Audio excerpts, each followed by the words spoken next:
Un très bon après-midi à vous tous qui suivez la télévision rwandaise. C'est toujours un plaisir de vous retrouver pour cette nouvelle édition d'aujourd'hui, ce jeudi. Un rapport de l'Union africaine, l'indice de base de l'engagement des États envers l'Union africaine 2024, classe le Rwanda parmi les premiers pays d'Afrique à faciliter la libre circulation des personnes, à assurer le versement ponctuel des contributions financières et à ratifier rapidement les accords signés par l'organisation. Les précisions avec Patrick Nilidandi. Tadjan Ibrahim du Nigeria a été agréablement surpris à son arrivée à l'aéroport international de Kigali lorsqu'il a appris qu'en tant qu'Africain, il est exempté des paiements de frais de visa.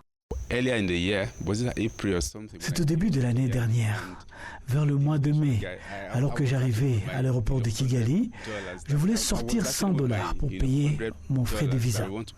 J'ai été agréablement surpris d'apprendre que les Africains sont exemptés de ce frais. Cela m'a beaucoup touché et je me suis dit, si seulement cette décision était prise par les Nigériens aussi, comme ça, de nombreux Rwandais pourront aussi visiter mon pays. Depuis ce jour-là, j'ai décidé de créer un bureau pour éviter. L'Éthiopie, le Kenya, le Rwanda, la Gambie et la Tanzanie sont les pays les plus performants sur la base de scores moyens sur 5 indicateurs clés: droit au visa pour faciliter la circulation, la ratification des traités de l'Union africaine, la contribution au budget de l'Union africaine, l'accueil des organes de l'Union africaine et la participation régulière au sommet. Le Rwanda, le Bénin et la Gambie ont notamment ouvert la voie à la promotion de la libre circulation en exemptant les citoyens africains de l'obligation de visa. Steven Kalangwa, président de l'Organisation rwandaise de gestion des ressources humaines, souligne que la mobilité de la main-d'œuvre ne doit pas être considérée comme un défi, mais plutôt comme une opportunité pour la croissance et le développement du Rwanda. La mobilité de la main-d'œuvre ne doit pas être un problème. Le véritable défi réside dans la préparation et la volonté de l'accepter. En tant qu'employeur, vous devez vous demander: si j'embauche un travailleur étranger qui peut me coûter cher, mais entre-temps, grâce à ses compétences, les employés locaux peuvent beaucoup apprendre de lui. Au cours des 3 à 5 prochaines années, comment ces travailleurs locaux peuvent-ils développer les compétences nécessaires pour être compétitifs sur le marché du travail et éventuellement saisir ces opportunités d'emploi? C'est faisant, vous vous assurez en tant qu'employeur de pouvoir compter durablement sur une main-d'œuvre locale qualifiée à long terme. Lors de sa participation au sommet mondial du Conseil mondial du voyage et du tourisme à Kigali en novembre 2023, le président Paul Kagame a réaffirmé l'engagement du Rwanda à accueillir les visiteurs, soulignant que le pays a pleinement ouvert ses portes au monde. Also removed visa restrictions for citizens of every African country. Nous avons levé toutes les restrictions de visa pour tous les pays africains, mais aussi pour de nombreux pays dans le monde. Un Africain qui le souhaite pourra prendre son vol et venir au Rwanda à n'importe quel moment sans débourser un seul rond. Nous ne devons pas perdre de vue l'opportunité pour ce vaste marché qu'est le continent africain. Continental market. Dans l'indice de base 2024 de l'engagement des États envers l'Union africaine, le Rwanda se classe parmi les 3 premiers pays qui signent rapidement des accords et les ratifient conformément à la Constitution nationale. En outre, le Rwanda fait partie de 7 premiers pays qui initient rapidement leur contribution au budget de l'Union africaine. En revanche, les pays qui sont en retard dans ces engagements sont la République centrafricaine, la Guinée, le Libéria, la Somalie et la nation insulaire de Sao Tomé et Principe. Le café est un secteur qui a su conserver son statut porté par sa forte demande sur le marché international. Cela a été réaffirmé à l'issue d'un projet de 5 ans visant à améliorer la chaîne de valeur du café qui a soutenu avec accès 12 000 producteurs de café. Le récit de Patrick Nilidandi. Vuguziga Christine, représentante d'une usine de transformation de café en secteur Ngoma du district de Nyaruguru, a déclaré que grâce à ce projet, ils ont reçu des plans des caféiers, des équipements, des transformations modernes et une formation spécialisée, facteurs clés qui ont contribué à une multiplication par 4 de leur production. En ce qui concerne le niveau de production, nous disposons des outils nécessaires et la nouvelle machine est capable de traiter le café avec une productivité 4 fois supérieure à celle de notre ancienne machine plus petite. Cela nous aide non seulement à utiliser les temps plus efficacement, mais garantit également le maintien de la qualité du café, car le processus d'épulchage est terminé rapidement, préservant ainsi la qualité naturelle du café. Claudio Passillo, coordinateur du programme ECU, qui soutient les producteurs de café et les usines de transformation, a déclaré qu'au cours des 5 années d'activité du projet au Rwanda, le café rwandais a gagné en popularité dans de nombreux pays. De son côté, Sandrine Rugeni, directrice des opérations à l'Agence nationale pour la promotion de l'exportation des produits agricoles et de l'élevage, NAEB en sigle et en anglais, a indiqué que bien que le projet soit terminé, des stratégies sont en place pour continuer à promouvoir les cafés rwandais. Le projet soutenu par l'Union européenne par l'intermédiaire des ECU, le ministère de l'Agriculture et des Ressources animales, l'Agence nationale pour la promotion de l'exportation des produits agricoles et de l'élevage, NAEB en sigle et en anglais, est opérationnel depuis environ 5 ans dans 12 districts du pays, avec un coût total de 2,5 millions d'euros, soit 3 milliards de francs rwandais environ.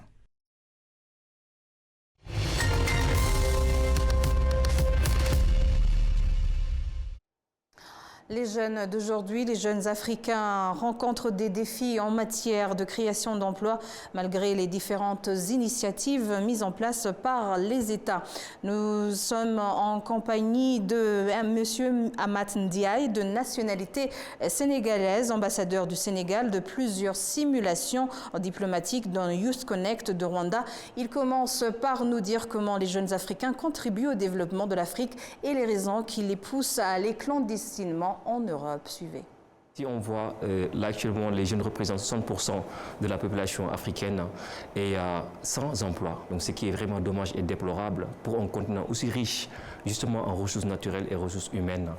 Maintenant, pour y remédier, il faut tout simplement justement trouver des possibilités d'emploi pour ces jeunes, notamment de faire des formations par rapport à l'agriculture, par rapport à la technologie. Mais ce qui est plus important, c'est que les jeunes doivent aussi rester en Afrique, éviter l'immigration clandestine, et cela va permettre tout simplement de trouver des emplois. Alors, en parlant d'immigration clandestine, tu es sénégalais. La plupart des immigrations clandestines se passent, je dirais, sur la mer Méditerranée. Il y a les traversées que certains Sénégalais et d'autres de ces régions font. Oui. Quelles ont été, je dirais, les causes qui poussent les jeunes, justement, à part le chômage, qu'est-ce qui pousse les jeunes à vouloir absolument aller en Europe? Oui, la plupart, justement, ce sont des choses qui sont vraiment influentes, parce qu'il y a des jeunes qui influencent d'autres jeunes qui sont en Europe, et ça les pousse justement à partir. Maintenant, parce qu'on nous a mis une idéologie à laquelle les jeunes, ils pensent que le développement ne se passe pas en Afrique. Et c'est très grave. Donc on doit tout simplement trouver des alternatives dans ce sens pour qu'on puisse justement développer la sensibilisation dans ce sens. Alors vous qui êtes, je dirais, dans Youth Connect, c'est une organisation qui s'occupe plus des idées des jeunes à participer eux-mêmes à la vie quotidienne du pays, du continent. Quelles ont été, je dirais, les raisons qui reviennent tout le temps quand ils disent on ne peut pas faire ça à cause de ça? Est-ce qu'il y a l'implication du gouvernement, par exemple? Oui, la plupart justement de ces conférences, on parle justement de l'emploi des jeunes. qui est vraiment récurrent, de l'immigration aussi. Maintenant, on souhaite aussi que ces débats puissent atteindre justement à ces gouvernements pour qu'ils puissent intervenir là-dessus, parce que nous, en tant que jeunes, on est le futur de demain. Maintenant, c'est au gouvernement en parallèle justement de trouver des alternatives et de mécanismes, peut-être de financement pour les jeunes, et des mécanismes d'emploi pour que ces jeunes puissent trouver justement des possibilités de rester en Afrique. Alors par exemple ici au Rwanda, il y a diverses initiatives qui ont été mises en place par l'État, mais qui toujours ne sont pas vraiment efficaces pour aider les jeunes justement à atteindre leurs objectifs.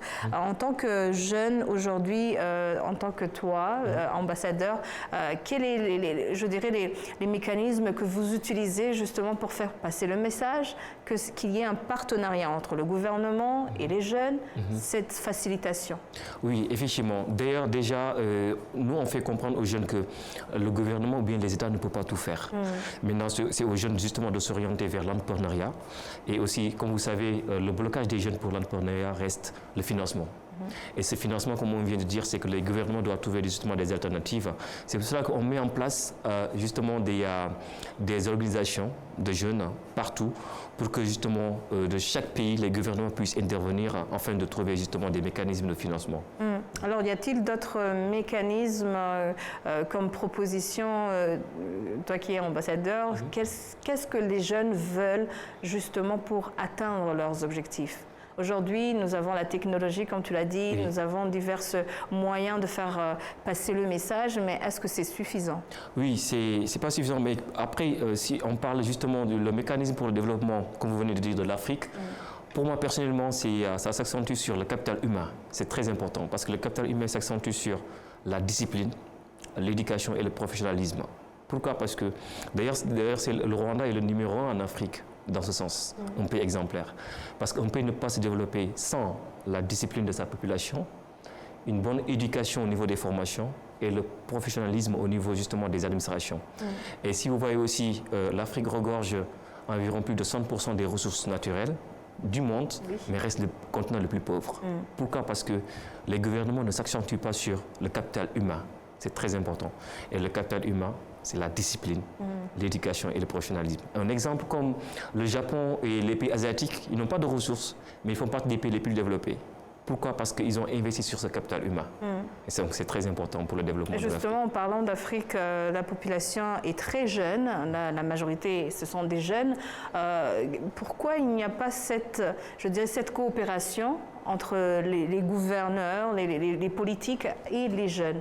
Pourquoi on ne voit pas assez de partenariat, de coopération? C'est très Est-ce une envie qui manque chez les jeunes ou bien du côté des adultes? C'est très important parce que, en fait, on nous fait croire que les jeunes n'ont pas la place au niveau justement des instances de décision. Et c'est très grave. C'est dans ce sens que les gouvernements puissent donner ou bien élargir justement ce secteur et que les jeunes puissent avoir justement cette making decision. Donc pour ça, on est en train justement d'en parler. Et aussi, il y a cette volonté des jeunes de vouloir justement prendre des décisions, participer à la table des décisions? Non, la plupart des jeunes, eux, ils sont vraiment limités. C'est pour ça que nous, notre objectif, c'est de leur faire croire que on doit justement intervenir dans ces instances de décision. Maintenant, comme vous venez de dire, tout se passe au niveau de la sensibilisation. C'est pour ça qu'on est en train justement de trouver les moyens pour sensibiliser ces jeunes et leur faire croire qu'effectivement, on fait partie justement des jeunes de demain et on doit participer au développement de l'Afrique. Oui. Alors, en tant que Youth Connect, pour finir, quels sont les futurs projets qu'il y a aujourd'hui? Oui, très important. Les futurs projets, déjà pour Youth Connect au Rwanda, je remercie M. Gabo, M. Thomas aussi, voilà, qui sont dans l'instance de Youth Connect au Rwanda. Maintenant, donc actuellement, l'objectif, c'est de regrouper les jeunes au niveau de l'Afrique, parce qu'on ne peut pas se diviser et dire qu'on doit développer l'Afrique, c'est impossible. L'objectif, c'est de se regrouper et qu'on puisse justement trouver des possibilités de partenariat. De là où nous sommes, on pourra justement communiquer. C'est ça l'objectif justement de Youth Connect et aussi des simulations diplomatiques. Merci en tout cas, Ahmad Dia. Je rappelle que vous êtes ambassadeur de nationalité sénégalaise de plusieurs simulations diplomatiques dans Youth Connect Rwanda. Merci d'avoir. C'est moi qui vous remercie pour cette invitation. Merci à vous. Et à très bientôt.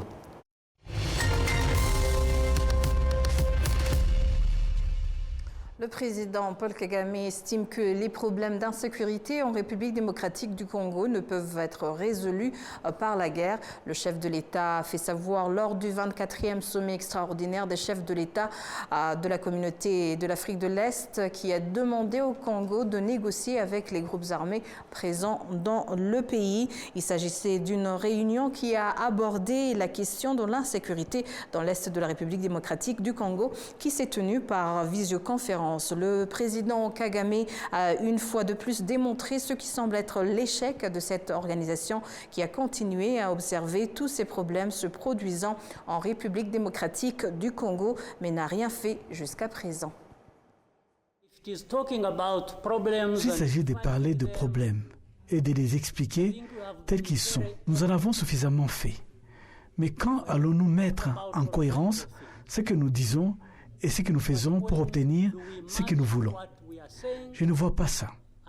La dernière fois, lors de la réunion qui nous a réunis, j'ai demandé si la communauté de l'Afrique de l'Est existait. Et si elle existait, quel était son but?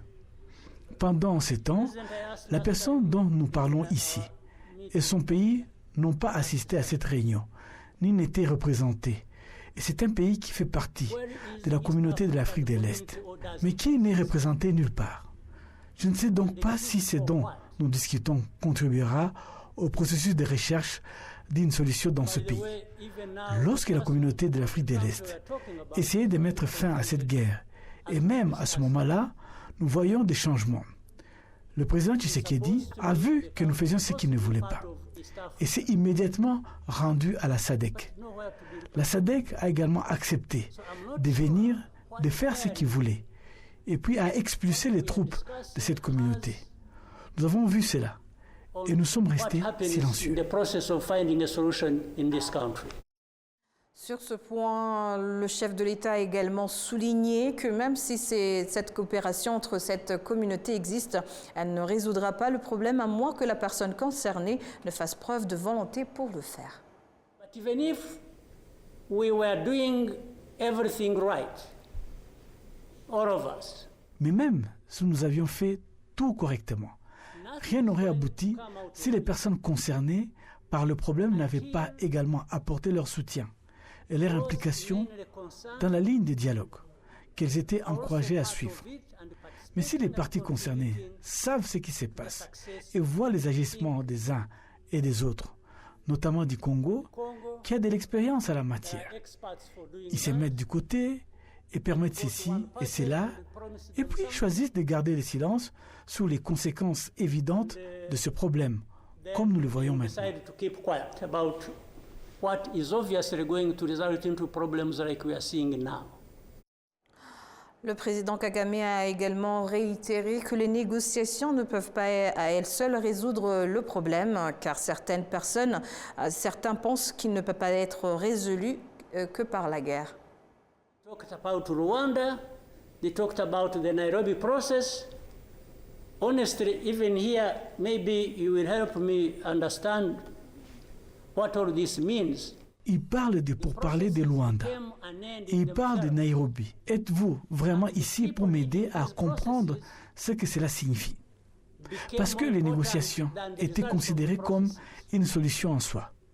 Désormais, les facilitateurs de ces discussions sont considérés comme plus importants que les résultats des discussions elles-mêmes. Les pourparlers de Nairobi sont devenus ceux de Uhuru et ceux de Luanda, ceux du président Lorenzo. Cela ne nous aide en rien à résoudre le problème auquel nous sommes actuellement confrontés. Je ne comprends pas comment Tshisekedi lui-même pense pouvoir résoudre ce problème des droits de l'homme par la force militaire. Bien que cette réunion se soit tenue par visioconférence, le président Félix Tshisekedi n'y a pas assisté.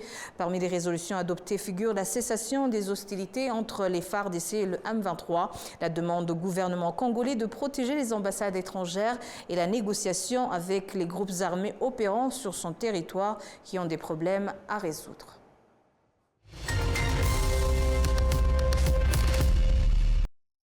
C'est sur ces images que nous clôturons cette grande édition. Au nom de toute l'équipe qui a contribué à sa réalisation, je vous remercie. Bonne poursuite des programmes de la télévision rwandaise et d'ici là, portez-vous bien.